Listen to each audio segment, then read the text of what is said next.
Petite parenthèse historique ici. D'après vous, depuis quelle année existe l'Ordre des technologues professionnels du Québec? Donc je vous laisse un petit temps de réflexion. Je peux même vous donner un indice. On a le même âge avec l'Ordre des technologues professionnels du Québec. Je suis née l'année où l'ordre a été créé. Donc pour ceux qui me connaissent, si ça peut vous donner un indice. Puis là, en plus, vous êtes à l'abri chez vous, vous pouvez donner un chiffre sans risquer de me vexer si vous me voyez plus vieille que je ne suis en vrai. Donc n'hésitez pas à donner un chiffre. Je vous laisse quelques secondes de réflexion. Donc il est reconnu vraiment en tant qu'ordre professionnel officiellement depuis 1980. Donc voilà, vous savez mon âge maintenant. Si vous faites le calcul, et encore une fois, si vous me voyez 10 ans plus vieille que je ne suis, je ne le saurai jamais. Donc vous ne m'aurez pas vexé. Bien évidemment, l'origine est beaucoup plus ancienne. Ce qui est assez impressionnant en fait, c'est que dès les années 1920, c'est les diplômés de l'École technique de Montréal qui déjà à l'époque ont senti le besoin de s'encadrer eux-mêmes, on va dire, de se regrouper pour faire face aux responsabilités de plus en plus grandes que leur domaine de travail leur demandait d'assumer. Puis c'est en 1927 exactement qu'il y a eu une incorporation légale, on va dire, de l'association des anciens élèves de l'école. C'était une première mondiale pour ce genre d'organisation, on va dire. Donc c'est ça, moi je trouve que c'est assez impressionnant là, de penser que dès 1927 dans ce domaine des technologies, là, les professionnels eux-mêmes ont senti le besoin comme ça donc d'encadrer leur profession.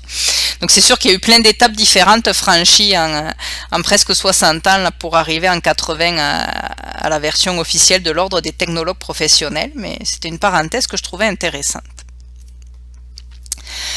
L'ordre en chiffres encore, donc notre ordre c'est 4000 membres à peu près qui représentent 60 disciplines, donc dans les technologies des sciences appliquées, je vous ai montré tout à l'heure, ça allait dans le domaine de l'agriculture, de la pêche, de l'informatique, c'était très vague, très vaste, donc c'est ça, à peu près 60 disciplines comme ça et 4000 membres. Ce qui suit est très très important. C'est un ordre à titre réservé, ça va venir rappeler ce que j'ai dit tout à l'heure, donc vous l'aurez répété assez. Donc là, je vais vous lire l'article 36 du Code des professions. Nul ne peut, de quelque façon que ce soit, utiliser le titre de technologue professionnel ou technologue des sciences appliquées, nous c'est technologue professionnel dans notre cas, ni un titre ou une abréviation comme TP qui peut laisser croire qu'il l'est, à part s'il est titulaire d'un permis valide à cette fin ou s'il est inscrit donc au tableau de l'Ordre des technologues professionnels du Québec. Encore une fois, à part nous, en patrimoine, où on ne pourra même pas écrire technologue, on sera juste technicien. Mais pour tous les autres, en sortant de la technique, vous serez technologue tout court. Si vous écrivez technologue professionnel, vous risquez entre 800 et 6 000 $ d'amende. La seule chose pour laquelle vous pouvez rajouter ce professionnel, c'est si vous vous inscrivez donc à l'Ordre des technologues professionnels du Québec. Ça peut sembler anecdotique, mais si un jour vous recevez une amende de 6 000 $ pour avoir rajouté professionnel alors que vous ne vous êtes pas inscrit à l'ordre, vous trouverez ça moins anecdotique. Donc de 1, rappelez-vous, module précédent, nul n'est censé ignorer la loi, de toute façon. Donc vous ne pouvez pas dire « Oh, je ne savais pas, excusez-moi ». Et en plus, vous vous rappellerez que votre prof de Milnat à l'époque vous l'a assez répété. Donc vous n'aurez aucune excuse pour utiliser ce petit mot de professionnel alors que vous n'avez pas le droit. Encore une fois, vous serez tous technologues et si vous voulez rajouter le professionnel et les initiales TP qui vont avec, il faudra que vous payez votre adhésion à l'Ordre des technologues, sinon vous ne serez pas technologue professionnel. J'espère que c'est assez clair, je l'ai répété plein de fois. J'espère que c'était dans des mots, encore une fois, assez clairs pour que vous compreniez la différence. Technologue tout court, et pour ajouter professionnel, il faut adhérer à l'ordre. La mission de l'Ordre des technologues professionnels du Québec, c'est la même mission que tous les ordres professionnels de toute façon, c'est de promouvoir et d'assurer donc la compétence des technologues professionnels dans l'intérêt du public, encore une fois. Là aussi, je répète beaucoup.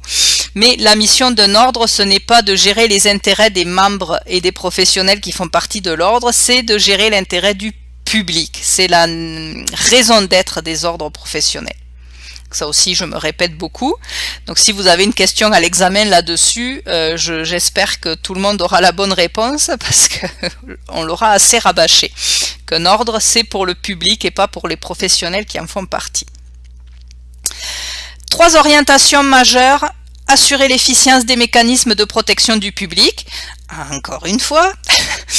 Promouvoir la compétence professionnelle. Donc c'est ça, c'est faire valoir que les professionnels qui font partie de l'ordre sont compétents, que sont des professionnels accrédités, etc. Et assurer le développement générationnel, donc général et organisationnel de l'ordre. Je n'irai pas plus loin là-dedans. Concrètement, si vous voulez adhérer à l'ordre des technologues professionnels, qu'est-ce qu'il faut faire? Combien ça coûte? Vous avez tout résumé ici. Donc, il y a des frais relatifs la première fois qu'on s'inscrit. Donc ça, c'est un 75 $ plus taxes pour être ce qu'on appelle inscrit au tableau de l'ordre. Donc ça, c'est payable juste une fois la première fois. Mais regardez, c'est gratuit pour les finissants qui adhéreraient dans l'année où ils finissent. Donc ça peut être super intéressant de faire une première adhésion dès votre année, dès que vous aurez votre diplôme en fait. Et ensuite, chaque année, c'est une cotisation de 469 $. Ça, c'est les chiffres de l'année dernière. J'ai fait vite cette année, je ne suis pas allée revérifier, mais en général, ça bouge de 1 ou 2 $ maximum par année. Là, donc, c'est quand même un ordre de grandeur très, très actuel encore. Mais encore une fois, regardez, si vous décidez d'adhérer dès votre année où vous avez fini, pour cette année-là, ça sera 217 $ seulement, au lieu de 469, et encore une fois, vous êtes exempté des 75 $. Donc ça fait quand même une belle différence si vous adhérez l'année où vous finissez.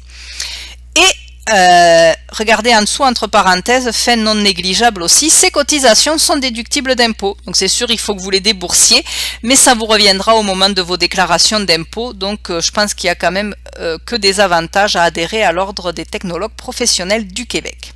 Et encore plus d'avantages si vous vous inscrivez donc dès la fin de votre technique. Quand on adhère à l'ordre, c'est sûr que vous allez avoir des devoirs à respecter, mais vous allez aussi donc en contrepartie avoir des avantages. Les devoirs, ils se résument en fait à respecter le code des professions, puis à respecter aussi 14 règlements qui sont liés à ce code et qui peuvent nous concerner, dont le code de déontologie des technologues professionnels. On va aller refaire un tour dessus. On l'avait déjà montré dans un autre module, mais je vais y revenir un petit peu. Normalement, on vous aurait fait faire, on voulait rajouter cette année un exercice sur cette loi aussi, mais je pense que c'est pas l'année pour rajouter des nouvelles évaluations, donc on va vous laisser tranquille. Donc vous voyez, code de déontologie des technologues professionnels, ce n'est pas une loi, mais un règlement, si vous regardez la codification aussi. Donc c'est le règlement 258 de la loi C26, qui est, rappelez-vous comment Python c'est écrit en dessous, que c'est le code des professions, le C26. Mais, encore une fois, regardez, hop, la loi habilitante est ici, code des professions, donc ça c'est vraiment la loi, et le code de déontologie est un règlement de cette loi-là. Cette loi, elle n'est pas très longue en plus, hein. Elle fait même pas 100 articles, puis regardez, les articles sont quand même assez courts en général, donc franchement, je vous conseille, par curiosité, d'aller regarder ce qu'on attend d'un technologue. Donc vous voyez, on vous parle des devoirs et des obligations envers le public. On va vous parler aussi des devoirs et obligations envers vraiment votre client et la profession que vous représentez. Donc ça va traiter de compétences, d'intégrité, d'objectivité. Je cherche d'autres qualités comme ça qu'on attend de vous. Indépendance et désintéressement. On vous dit que vous faites passer votre intérêt personnel après celui du client, ou en tout cas vous vous subordonnez, c'est ça, vous faites passer votre intérêt, vous vous dévouez à votre client en tant que technologue. Disponibilité et diligence. Donc diligence, c'est pas la diligence des cow-boys au Far West. Là. Diligence, c'est la conscience professionnelle et le sérieux, on va dire, que vous allez mettre dans votre travail. Responsabilité, de quoi vous pouvez être tenu responsable ou pas. Secret professionnel, très important comme dans beaucoup de professions comme ça un petit peu avec des responsabilités justement. Donc par exemple on vous dit le technologue professionnel respecte le secret de tout renseignement de nature confidentielle qui vient à sa connaissance dans l'exercice de sa profession. Donc si vous avez accès à de l'information privilégiée comme là j'ai pas d'exemple, mais en tout cas vous n'êtes pas censé en faire profiter les copains le soir autour d'une bière. Il y a vraiment un code de conduite qu'on va vous imposer ici avec ce règlement-là. Donc à nouveau, je ne le lirai pas avec vous. Et j'ai peu d'espoir que beaucoup d'entre vous aillent le lire après avoir terminé cette vidéo. Mais encore une fois, il n'est pas très long et je trouve que c'est intéressant de voir un peu la conduite professionnelle qu'on attendra de vous dans le futur. C'est pas un truc compliqué à lire, il est moins compliqué que certaines lois qu'on vous a imposées dans vos travaux sommatifs là, des 4 voies de sortie. Donc encore une fois, je vous conseille un peu de curiosité pour aller faire un tour sur lui. Donc ça c'était les devoirs, encore une fois, respecter notre loi habilitante qui est le code des professions, puis il y a plusieurs règlements qui nous touchent, dont celui-là qui est le plus pertinent. Mais en contrepartie, il y a aussi des avantages à payer votre 400$ par année et à respecter ces devoirs-là. C'est que vous allez vraiment faire partie d'un réseau. Donc ça peut favoriser votre employabilité parce que donc vous allez être inscrit au tableau de l'ordre. Si des gens font des recherches parce qu'ils veulent employer un technologue pour telle ou telle raison, ils peuvent tomber sur vous via ce moyen-là.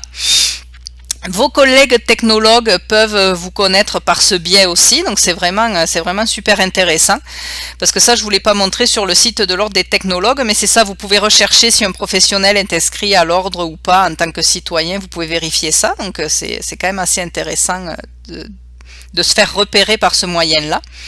Autre chose super intéressante, des avantages, il y en a plein d'autres, mais il y en a qui sont un peu anecdotiques. Là, je vous ai mis ce que je trouve le plus pertinent. La formation continue. On pourra vous proposer des colloques en fin de semaine pour vous tenir à jour de ce qui se fait dans le domaine. On pourra aussi tout simplement vous envoyer des courriels. Donc ça, je trouve que c'est une bonne façon, encore une fois, d'être toujours à jour de ce qui se fait dans le domaine, parce que très concrètement, quand vous serez dans la vie active, que vous aurez passé 12 heures les pieds dans l'eau, sous la pluie, pour un inventaire de poissons, c'est sûr que le soir, en arrivant chez vous, très honnêtement, et je vous comprends, vous n'aurez pas envie de vous remettre dans le bain pendant 1 heure ou 2 devant votre ordinateur à faire des recherches de « Oh, c'est quoi les nouvelles technologies dans mon domaine? C'est quoi les nouveautés ?» On sait que vous n'aurez pas cette énergie-là forcément. Donc là, c'est l'ordre qui le fait pour vous. Encore une fois, en vous proposant des colloques de temps en temps, en vous envoyant des courriels, il fait le travail à votre place. Donc c'est super intéressant pour ça aussi de faire partie de l'ordre. Ça vous donne un label de qualité aussi, entre guillemets, un argument de vente. Ça fait preuve de votre professionnalisme. Si vous signez technologue professionnel, si vous signez TP, c'est sûr, encore une fois, que ça donne un petit cachet supplémentaire à technologue sans le professionnel après. Et autre avantage non négligeable, c'est que dans les 400$ par an que vous payez, en échange, vous payez quand même des assurances en même temps dans ces 400$. Donc ça, vous avez un programme d'assurance vraiment complet et avantageux, d'assurance professionnelle, là qu'il aurait peut-être fallu que vous alliez cotiser ailleurs de toute façon. Donc encore une fois, là, c'est pas de l'argent perdu, votre 400 pièces par année. Et plus anecdotique, je ne l'ai pas écrit, mais il y en a d'autres petits anecdotiques comme ça, mais celui-là il fait assez rire en général. Vous pouvez avoir une bague de technologue professionnel, porter un jonc professionnel à votre main. Après 2 ans d'affilée, je crois, à l'ordre, vous pouvez vous offrir votre bague de technologue professionnel. Vous pourrez chercher sur Google à quoi ressemble la bague, voir si elle vous plaît ou pas. Si ça vous dirait de porter ça en signe de reconnaissance, là, comme dans les fraternités américaines. Là, vous avez votre bague qui montre l'appartenance à votre groupe. Donc ça sera libre à vous de vous offrir ou pas la bague. Et c'est terminé là pour cette partie. Après, on va passer dans la partie un petit peu, c'est ça, je pense que je vais la faire très brève, la partie qui suit. Très brève, je sais pas, mais en tout cas plus brève qu'en classe pour pas vous surcharger parce que c'est très théorique, vous voyez un peu cette partie-là. Donc bref, en tout cas pour le moment, je m'arrête ici.